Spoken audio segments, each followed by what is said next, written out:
Assalamualaikum warahmatullahi wabarakatuh. Jadi di sini saya Mufarah Faisal sebagai materi terakhir pada mata kuliah kita ini.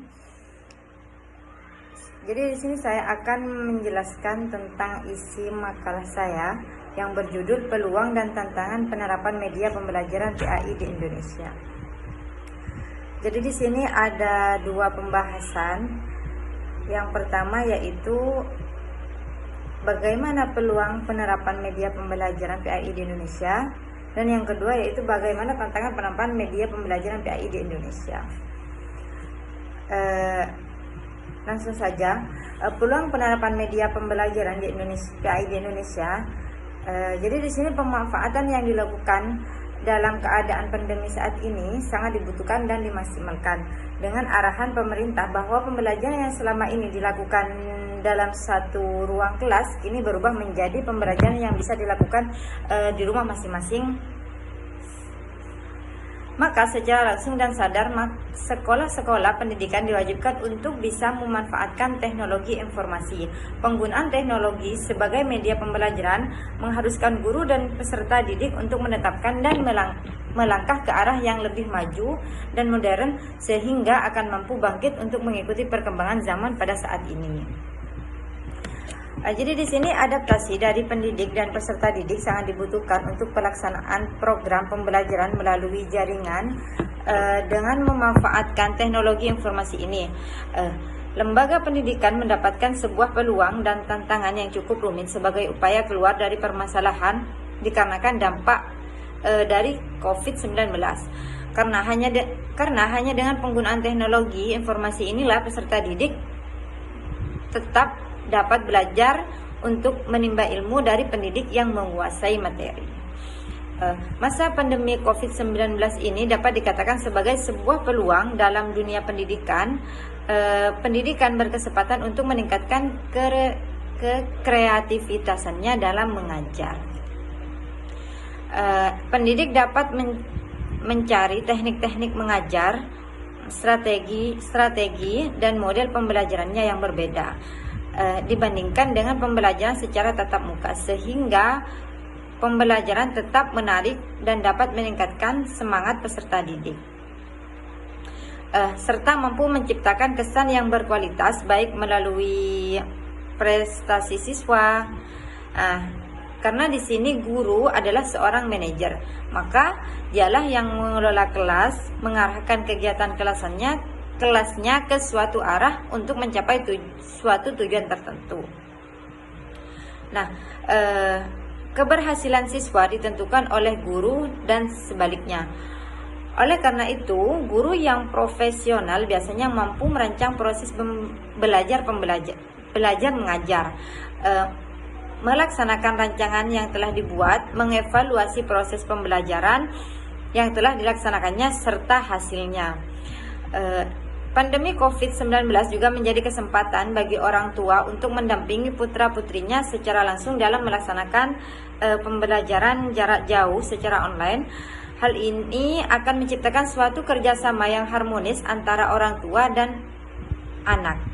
Dan bagi peserta didik, pembelajaran daring juga merupakan suatu peluang, yaitu dengan memanfaatkan jaringan internet, peserta didik dapat mengakses berbagai materi atau bahan ajar secara mandiri, serta peserta didik juga dapat mengembangkan minat dan bakat sesuai dengan kemampuannya.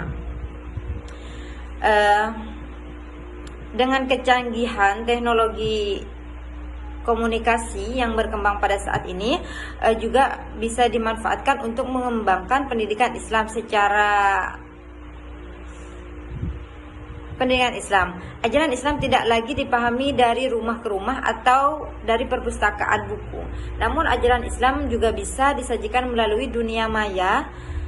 Maka konten media online harus dimanfaatkan oleh pendidik muslim untuk ambil peran dalam mencerdaskan kehidupan umat.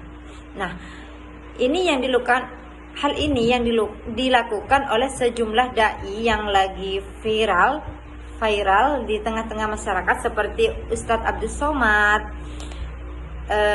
yang dikenal UAS, Ustadz Adi Hidayat, Buya Yahya dan lain sebagainya. Di satu sisi era 4.0 dapat menghilangkan sejumlah pekerjaan karena digantikan oleh robot dan alat canggih lainnya. Namun di sisi lain, hal ini juga membuka lahan pekerjaan baru yang tidak dapat terduga sebelumnya. Dalam konteks pendidikan Islam, muncul beberapa peluang kerja seperti mendesain pembelajaran PAI berbasis online, mendidik di dunia maya, menyusun dan menciptakan sumber belajar pendidikan Islam secara elektrik, dan lain sebagainya. Jadi di sini metode dan pendekatan pembelajaran harus disesuaikan dengan kondisi virtual yang sedang digunakan. Ada yang menggunakan platform WhatsApp, ada juga yang menggunakan Telegram, Zoom, Google Map, dan Google Classroom. Inovasi pembelajaran yang digunakan software teknologi informasi ini sangat diharapkan mampu untuk memberikan nuansa baru bagi pendidikan, khususnya pendidikan agama Islam. Baik, saya kira sudah cukup untuk pembahasan yang pertama. Selanjutnya kita beralih kepada pembahasan yang kedua, yaitu tantangan penerapan media pembelajaran PAI di Indonesia. Jadi di sini dengan adanya peluang ini, maka ada pula tantangan yang didapat dalam proses pembelajaran pendidikan,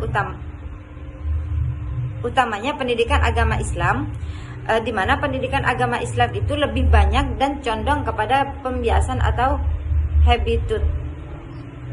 Maka dengan tanpa adanya kebiasaan agama ini menjadi tantangan baru bagi inovasi pendidikan agama Islam. Jadi di sini revolusi industri 4.0 membawa perubahan metode pembelajaran dengan menggunakan konsep baru seperti flipped classroom, munculnya infrastruktur baru seperti perangkat berbasis virtual. Begitu pula terjadi perubahan proses pembelajaran yang meliputi infrastruktur pembelajaran, peningkatan kapasitas komputasi, serta pergeseran sprint learning menuju distance learning. Nah, apalagi peserta didik adalah generasi digital native yang sudah menggunakan teknologi sebagai bagian dari kesehariannya dan memiliki ekspektasi yang tinggi bahwa teknologi akan digunakan dalam proses mereka belajar. Nah, maka metode dan proses pembelajaran pendidikan Islam itu juga dituntut untuk kreatif dan inovatif dalam merancang dan menetapkan pembelajaran yang berbasis teknologi. Jadi di sini ada beberapa kendala dan hambatan dalam lembaga pendidikan Islam dengan mengimplementasikan ICT, yaitu mencangkup SDM, sumber daya manusia, selanjutnya infrastruktur, hardware, dan software. Nah, hambatan di bidang sumber daya manusia mencakup kuantitas dan kualitas. Jumlah tenaga pengelola ICT yang memiliki kompetensi di bidang ICT belum memadai, belum bisa tersedia dalam jumlah yang cukup tenaga yang berkualifikasi sebagai profesional, spesialis, dan teknisi sumber belajar multimedia. Jadi di sini belum semua SDM antusias termotivasi, lebih-lebih tenaga guru senior dan memiliki kompetensi sesuai yang diharapkan untuk mengimplementasikan ICT dalam rangka meningkatkan mutu pembelajaran. Jadi hambatan di bidang infrastruktur dalam semua sekolah memiliki infrastruktur, misalnya kabel LAN ke seluruh ruang kelas yang diperlukan untuk mengimplementasikan ICT secara optimal. Belum tersedia gedung atau ruang yang memadai untuk mengembangkan ICT. Juga belum semua sekolah memiliki hardware lengkap baik mengenai kualitas maupun kuantitas yang diperlukan untuk implementasi ICT. Kurangnya kemampuan dalam mengimplementasikan teknologi informasi juga menjadi tantangan bagi penyelenggara pendidikan maupun siswa dan orang tuanya.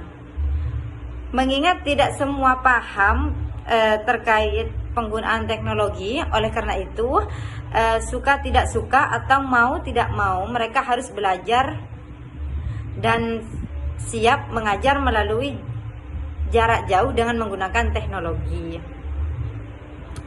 Hal ini selaras dengan tantangan bagi penyelenggara pendidikan dalam menghadapi era globalisasi.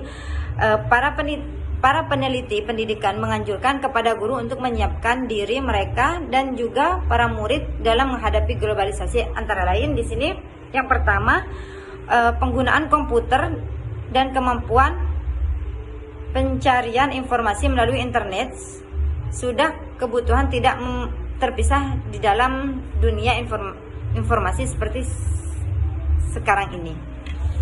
Dengan internet, informasi yang sama juga diakses oleh seseorang guru di New York, Jerman, dan negara-negara lain, juga bisa diakses oleh guru lain di Ambon, Papua, Ternate, dan lainnya. Yang kedua yaitu para guru sudah harus mampu menggunakan internet untuk riset, memperbarui materi pembelajaran, dan menemukan metode yang lebih baik dalam mendidik melalui sejumlah instansi yang lebih terkemuka di seluruh dunia. Yang ketiga yaitu para murid juga harus dididik untuk selalu mencari pengetahuan secara mandiri dan memiliki sikap untuk belajar seumur hidup, baik melalui internet, buku-buku, majalah, surat kabar, dan lain sebagainya. Atas dasar kenyataan yang tadi saya sampaikan, maka kunci sukses dalam menghadapi tantangan berat tersebut terletak pada kualitas sumber daya manusia. Indonesia yang handal dan berbudaya, atau menurut visi pendidikan nasional 2015-2025 adalah kualitas SDM Indonesia yang cerdas, komprehensif, dan kompetitif. SDM yang cerdas komprehensif adalah yang memiliki beberapa karakter di sini, yaitu yang pertama kecerdasan spiritual, yakni beraktualisasi diri melalui olah hati untuk menumbuhkan dan memperkuat keimanan, ketakwaan, dan akhlak mulia, termasuk budi pekerti luhur dan kepribadian unggul. Yang kedua yaitu kecerdasan emosional, yakni beraktualisasi diri mampu melalui oleh rasa untuk meningkatkan sensitivitas dan apresiasivitas akan kehalusan dan keindahan seni dan budaya, serta kompetensi untuk mengekspresikannya. Selanjutnya, kecerdasan sosial, yakni beraktualisasi diri melalui interaksi sosial yang membina dan memupuk hubungan timbal balik, demokratis, empatik, dan simpatik, menunjang tinggi hak asasi manusia, serta beberapa lainnya. Di sini teman-teman bisa baca di makalah saya lebih jelasnya, karena di sini jika disampaikan semua terlalu panjang videonya, jadi teman-teman bisa sambil baca. Selanjutnya, kecerdasan intelektual, yakni beraktualisasi diri manusia melalui olah pikir untuk memperoleh kompetensi dan kemandirian dalam ilmu pengetahuan dan teknologi, serta aktualisasi insan intelektual yang kritis, kreatif, dan imajinatif. Yang terakhir, kecerdasan kinestesis,